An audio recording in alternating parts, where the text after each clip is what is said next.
dhismahan waa xarunta bangiga caalamiga ah IBS uu ku leeyahay koonfur galbeed gaar ahaan xarunta kumeel gaarka ee Baydhabo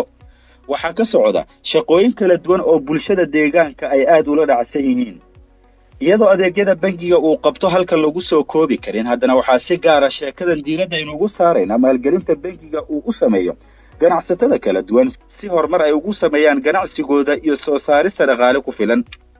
ganacsatada Baydhabo ee maalgelinta loo sameeyay waxaa ka mid ah iskaashatooyinka beeraleyda oo laba nooc isugu jira kuwa qudaarta iyo waliba kuwa soo saara dalagyada sida misigada galleyda digirta sisinta iyo looska ganacsatada yaryarka ee isugu jira kuwa bagaashka shidaalka iyo raashinka iyo noocyo kale ayaa iyagana ka faa'iideystay ana magaalay may baleeray Umar Maxamed Nuur meeloon hadda roognan may baa iskaashatadii Berdisirig IBS oo kale bangiga IBS qarash badan ayaan si ilaa 4,000 diiro qarashkaas markii la helay iyo suurta gal beerta in beernagad ka hor yaaba beernahada ma hayna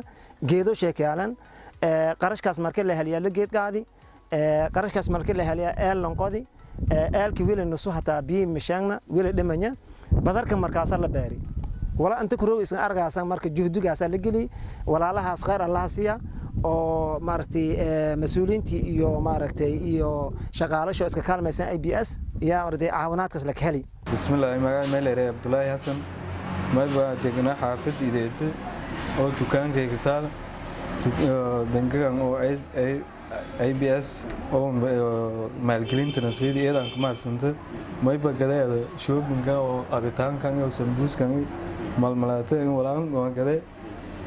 muddo 7 bilood ama leeyahay yabo eedan ka faa'iido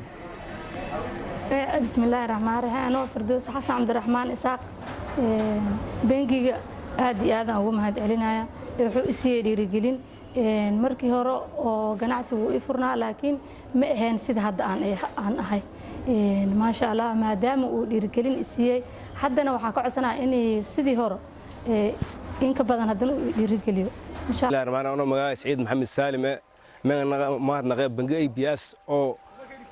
مشروع دينا سيدي أنا كفولني خضار يا قدني كابورني كبارني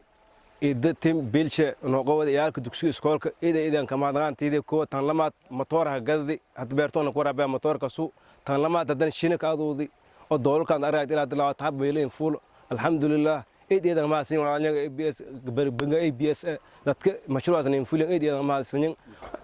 أنا مجاعي أحمد كيرو عبدي أو كترسن إسكاشتة جورجاب بيرو عربته ما يبغى والبلغة بيرو كدجري لكن خرم أرجنا فرصة دون أو هنمرتي موضوع باسل سينسيا باسدنا 1 year أنت نحيتك وجوداتهم ما هنمر ندي يجرني هذا بي إلا كورة ديرسيا هاي كورة صداي ما يد إنك ما حصلنا بنجا IBS الحمد لله برنامجكم ما يبقى كرجوينا أنت هذانا والبدن إسبدل سداد معناه تبوينكم إيه وحياة أنا كسوب سدي أبوركم أمر كست حنا قضاي أنا كسي قضدي الحمد لله هذا إيه معناه IBS أما حصلته اللي قرما أرجنا فرصة دون أكل قالقة الحمد لله تاس إيه أنك ما هذا جاي الرحمن الرحيم ملاقي قمر شيخ سالو جناح سجينا مكينة ذا ورشدة إن فرجنا يلا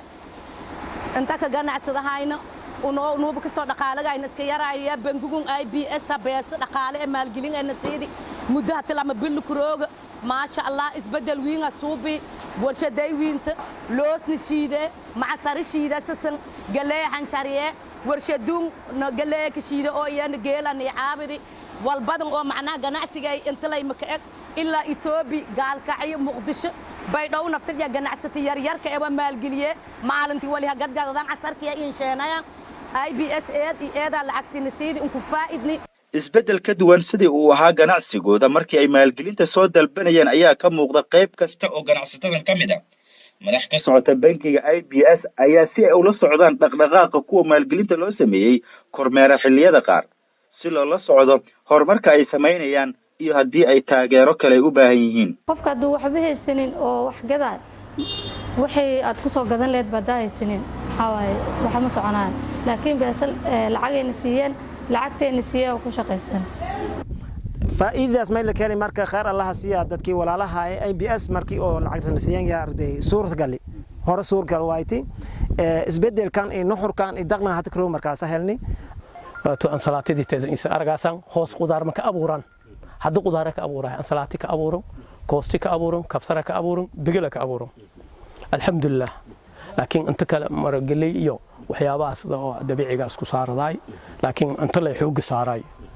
أو نقول قالوا حمرنا هاي ست أو فصل كيني على والكجذا نوايسنا يا IBS بيسدس نسيدي ولا فوقمسني أرجع هاي تسسنال لك جدي لوس لك جدي مسجل لك جدي جلي لك جدي إيه ده أنكو شقة يصير هاي isbedel kayd iyada mina isbedel suubini madin ku hor walba qoon motorka hata oo dan sana walan ku soo qobna marka dam motoraha gad alxamdulillah isbedel wiin ku suubi may ku suubi qudaara ka abuuradi qudaarta hata meelaha gadni ka abuurni aqaadani tiida kala shin ka aduudani haddaba maamulaha bangiga caalamiga ah ee IBS qaybtiisa koonfur galbeed ha inoo sharaxo tirada ganacsatada koonfur galbeed ee maalgelinta ay u sameeyeen iyo sida ay bulshada ula dhacsan yihiin adeegyada bangiga uu qabto bismillaahir rahmaanir rahiim magacay maybo Axmed Xasan oo branch manager-ka laanta Baydhabo guud ahaan South West lanka koonfur galbeed maamulaha anka bangiga IBS ah bangiga IBS muddo hata sanadka hore 2019kii iyo Baydhabo la ku furay la ka xarag jari intii isu la furay dhamay boo bangiga adeegyada inta badan magaalada ku qabaday adeegyo isu qabaday ma ba kamid ah oo ku wiina hata dhinaca maalgelintaas oo la maalgeliyo dadka ganacsatada yar yar iyo dadka oo ganacsiyada weyn inta bale may bas bangiga ka shaqeeyay muddadii koobanaaytay oo halka sinaaytay isu magaalada roogi may leeyahay dhinaca ganacsatada yar yar oo la kobciyo may ba arday wal siinay dad tira ahaan diiraan ilaa ay kunkaas qof oo ku kooban degmooyin dhowr oo kamid ah degmada Ceelberde Xudur Diinsoor iyo degmada Baydhabo maalgelintaas oo aan sheegay dhamaantii oo arday may ba partnership leena amaskala kala shaqeeyaan hay'ado qaar oo kamid ah hay'ado ku howlgalow koonfur galbeed sida SOS iyo hay'adda UNIDO may ba rajeeyaan dhammaan institutionada ama hay'ado daneeyaan inuu maalgelin suubiyaan ini bangiga hay arday may leeyahay ideeg fayla oo isku kala shaqeeyo koro bilaa marka may ba rajeeyaan sanadahan ifoodle oo ama maalmahan ifoodle inuu maalgelin ku suubina sektorada weyn oo ganacsiga weyn insha Allah dadka oo reer koonfur galbeed amskal guud ahaan Soomaaliya may baan ka baaqane inuu bangiga ka dhawaada qaybta bangiga IBS koonfur galbeed ma ahan oo kaliya maalgelinta ganacsatada loo sameeyay kuwa Baydhabo sidoo kale waxaa jira ganacsatada ku sugan magaalooyinka Diinsoor Xudur iyo Ceelberde oo ka faa'iideystay